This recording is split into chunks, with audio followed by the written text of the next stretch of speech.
नमस्कार दोस्तों, आप सभी का एक बार फिर से यूट्यूब चैनल हमारे सुपर क्लासेस पर आप सभी का बहुत बहुत स्वागत है। काफ़ी दिन से हम सोच रहे थे कि फिजिक्स का एक टॉपिक जो क्लास 12th में एग्जाम की बोर्ड एग्जाम के दृष्टिकोण से काफ़ी इंपॉर्टेंट माना जाता है, परमाणु संरचना एटॉमिक स्ट्रक्चर से एक बहुत महत्वपूर्ण क्वेश्चन आपसे पूछा जाता है जिसका नाम है रदरफोर्ड का परमाणु मॉडल।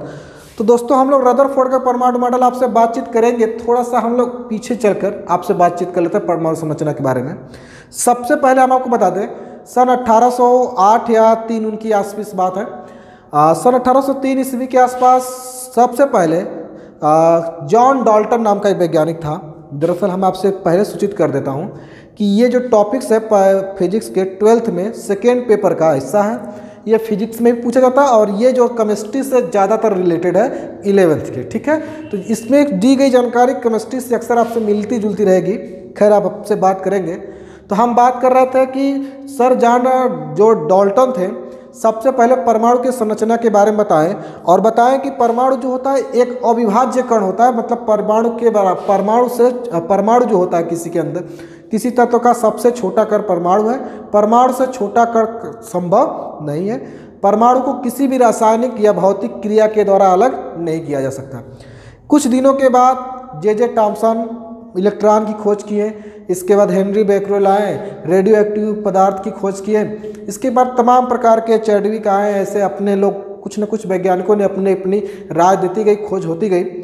इसके बाद जे थॉम्सन ने क्या किया कि जॉन डाल्टन के कही गई बात को गलत साबित करते हुए एक अपना परमाणु मॉडल बताया जिसे हम लोग थॉम्सन के परमाणु मॉडल के नाम से जानते हैं।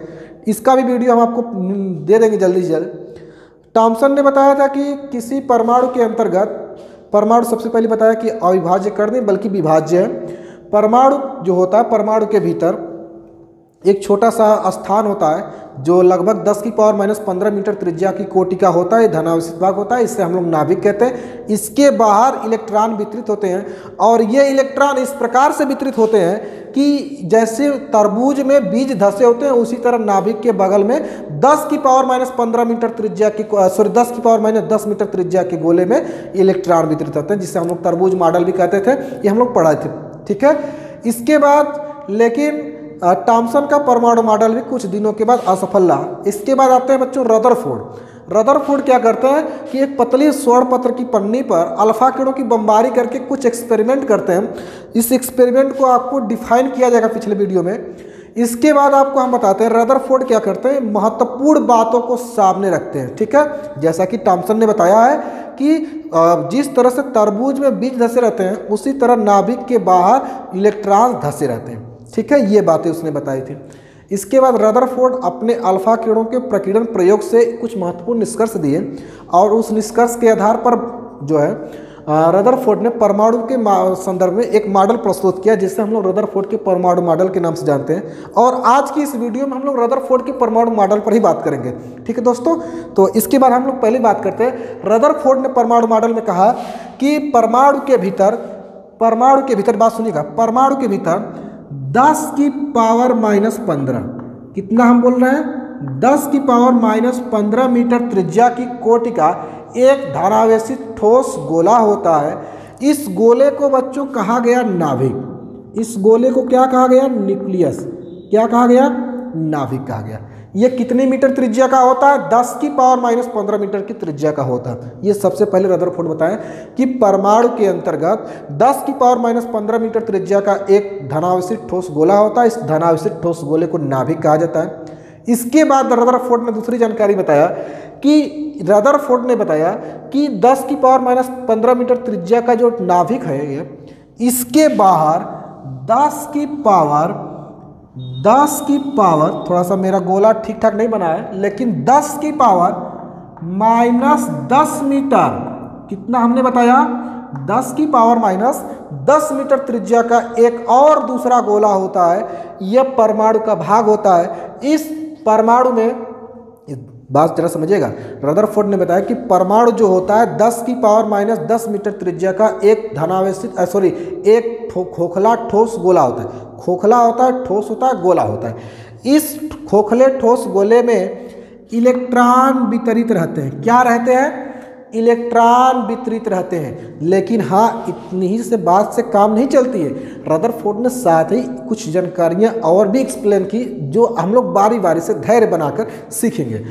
पहली बात तो उसने बताया कि परमाणु जो होता है, परमाणु के भीतर परमाणु का समस्त द्रव्यमान, समस्त भार जो होता है परमाणु के भीतर लगभग 10⁻⁻15 मीटर त्रिज्या के एक धनावेशित ठोस गोलक में केंद्रित रहता है, जिसे नाभिक कहा गया।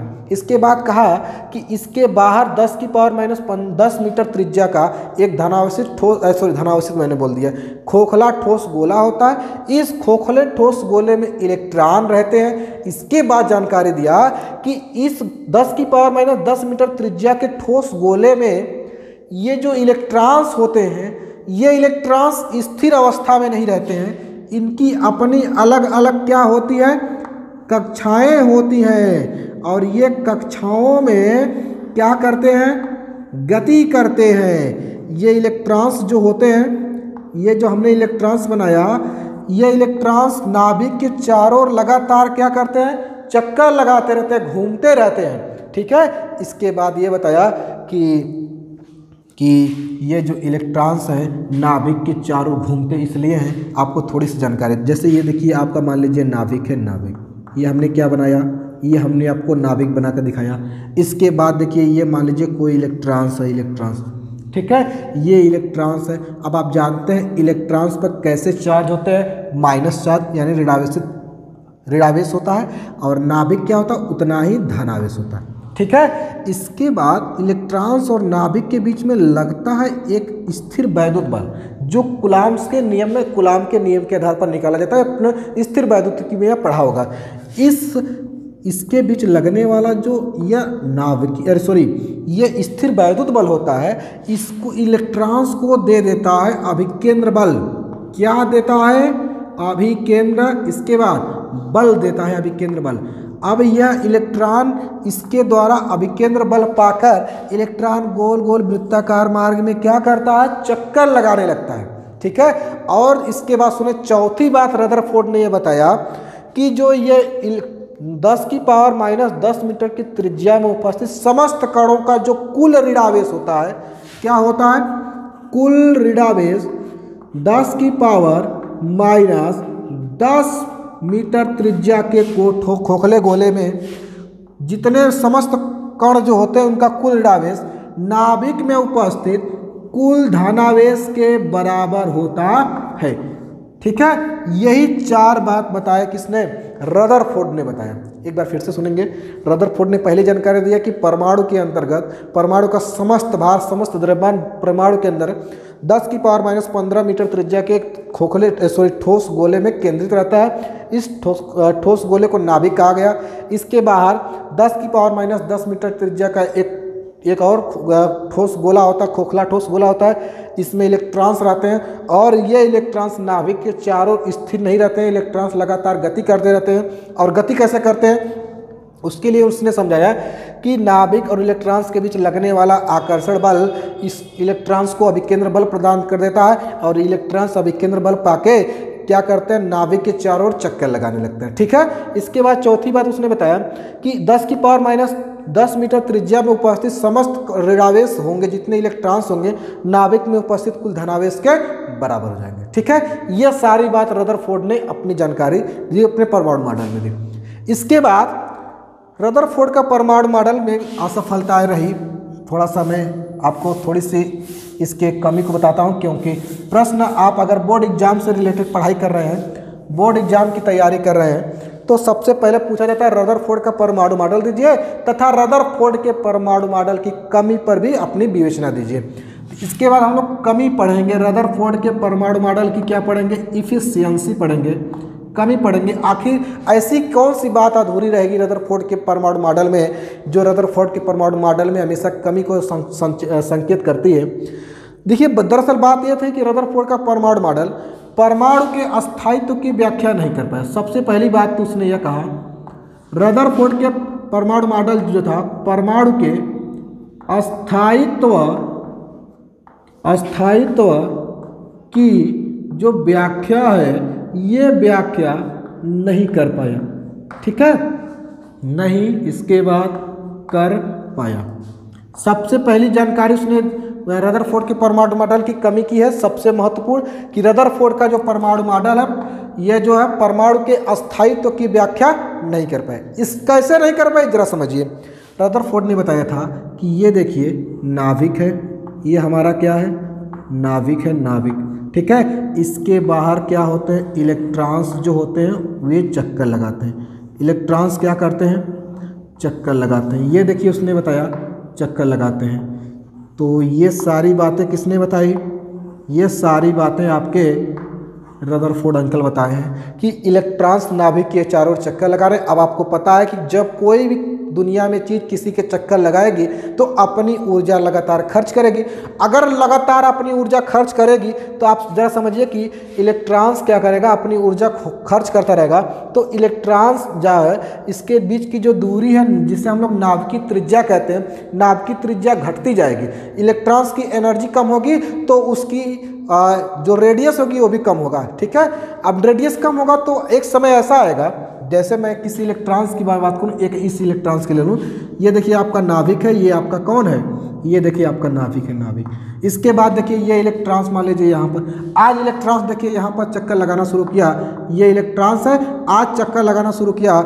अगर एक चक्कर पूरा करेगा इलेक्ट्रॉन्स तुरंत इसकी त्रिज्या क्या हो जाएगी, इसकी कक्षा छोटी हो जाएगी। फिर कल जो है ऐसे चक्कर लगाएगा, इसके बाद फिर इसकी त्रिज्या छोटी हो जाएगी, फिर छोटी होती जाएगी। छोटी होते होते होते होते एक समय ऐसा आएगा कि ये इलेक्ट्रॉन धड़ाम से जाकर नाभिक में गिर जाएगा, जिससे परमाणु का अस्थायित्व बिगड़ जाएगा, परमाणु का अस्तित्व ही बिगड़ जाएगा। इस बात को बताया था रदरफोर्ड ने अपने परमाणु मॉडल में। यही महत्वपूर्ण कमी रही कि रदरफोर्ड का परमाणु मॉडल की जो मॉडल थी यह परमाणु के अस्थायित्व की व्याख्या नहीं कर पाई। दूसरी बात कि यह हाइड्रोजन के रेखीय स्पेक्ट्रम की भी व्याख्या सही से नहीं कर पाया था ठीक है। तो इतनी ही बात थी रदरफोर्ड के परमाणु मॉडल में। इसके जस्ट अगली वीडियो में हम आपको बताएंगे रदरफोर्ड के परमाणु मॉडल की कमियों को देखकर नील्स बोर अपना परमाणु मॉडल देंगे।